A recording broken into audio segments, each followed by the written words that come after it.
Mangalagiri MLA Congress నేత ఆళ్ల రామకృష్ణారెడ్డి తిరిగి సొంత గుట్టుకు వెళ్లారు. వైఎస్ జగన్ సమక్షంలో వైసీపీలో జాయిన్ అయ్యారు. ఆలింగనం చేసుకుని పార్టీలోకి ఆహ్వానించారు వైఎస్ జగన్. వై నాట్ 175 లో తాను కూడా భాగమవుతానని చెప్పారు. పేదవాళ్లను గొప్పవాళ్లుగా మార్చాలనే లక్ష్యంతోనే తిరిగి వైసీపీలో జాయిన్ అయ్యానని చెప్పారు. ఏ అభ్యర్థికి మంగళగిరి టికెట్ ఇచ్చినా గెలిపించేందుకు కృషి చేస్తానన్నారు. 2024 ఎన్నికల్లో బీసీ అభ్యర్థి చేతిలో నారా లోకేష్ ఓడిపోతున్నారని జోస్యం చెప్పారు. ఈ రోజున మంగళగిరిలో తిరిగి వైఎస్ఆర్ కాంగ్రెస్ పార్టీని గెలిపించడానికి మూడవసారి నేను తిరిగి వైఎస్ఆర్ కాంగ్రెస్ పార్టీలోకి జగన్మోహన్ రెడ్డి గారి దగ్గర చేరడం జరిగింది.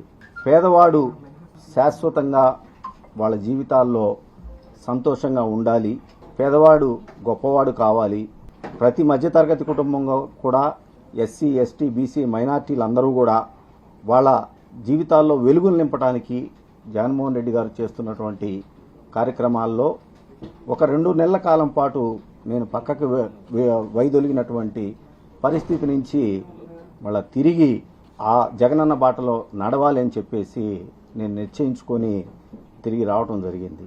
మనందరికీ తెలిసిందే, రాజశేఖర రెడ్డి గారి బాటలో నడుస్తున్నటువంటి జగన్మోహన్ రెడ్డి గారు ఇంకొక 20-30 సంవత్సరాల పాటు ఈ రాష్ట్రానికి ముఖ్యమంత్రిగా నిలబడగలిగితే, ప్రజలందరూ కూడా అండగా ఉంటే, పేదవాడు వాళ్ళ జీవితాలు పూర్తి స్థాయిలో ఉన్నత స్థితికి వెళ్తాయని చెప్పేసి ఇవాళ జగన్మోహన్ రెడ్డి గారు చేస్తున్నటువంటి పరిపాలన రుజువు అవుతా ఉంది అనే సంగతి మనందరం కూడా చూస్తూ ఉన్నాం.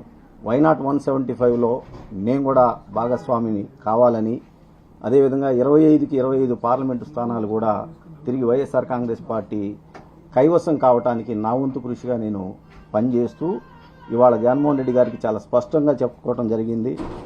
2014 నుంచి 2024 వరకు కూడా 2 సార్లు నాకు ఆయన మంగళగిరి శాసనసభ్యుడిగా అవకాశం కల్పించినందుకు ఆయనకి ధన్యవాదాలు తెలియజేస్తూ, అన్నా నేను మీరు ఏ అభ్యర్థిని మంగళగిరిలో మీరు ఇచ్చినా కూడా ఆ అభ్యర్థి విజయానికి పూర్తి స్థాయిగా అన్కండిషనల్గా నేను పనిచేసి ఖచ్చితంగా తిరిగి మూడోసారి మంగళగిరిలో వైఎస్ఆర్ కాంగ్రెస్ పార్టీ గెలుపుకి నేను పనిచేస్తానని చెప్పి చెప్పడం జరిగింది.